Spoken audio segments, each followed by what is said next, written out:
ভূমিকম্প সিলেটের জন্য অত্যন্ত ঝুঁকিপূর্ণ এবং যারা ভূতত্ত্ববিদ আছেন তারাও বলছেন যে সিলেটে একটি বড় ধরনের ভূমিকম্প হওয়ার আশঙ্কা যথেষ্ট রয়েছে। ভূমিকম্প হলে যাতে তার ক্ষয়ক্ষতির পরিমাণ কমিয়ে আনা যায় এজন্য আমাদের সবাইকে একটু সচেতন হতে হবে।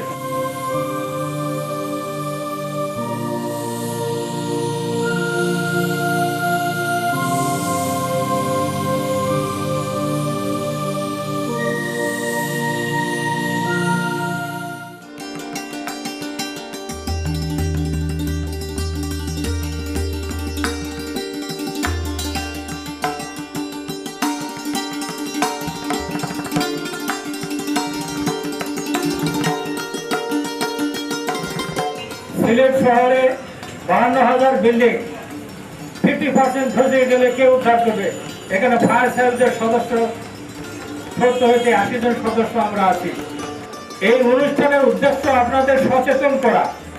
ভূমিকম্প হলে আপনারা কি করবেন এর নিজেরা জানবেন, অপরকে জানাবেন।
এইরকম মহড়া কিন্তু আমরা ইতিমধ্যে আবার আরো 3-4 জায়গায় আমরা এর আগে করেছি। সহযোগিতা করছেন ইসলামিক রিলিফ।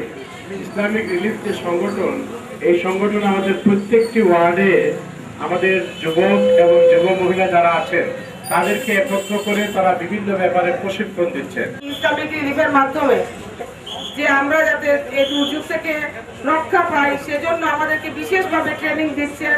অনেক ইনস্ট্রুমেন্ট কিছু ওয়ার্ডে দেওয়া হয়েছে। ইসলামিক রিলিফ আন্তরিকতার সাথে কাজ করছে, তাদেরকে আবারও ধন্যবাদ জানাই।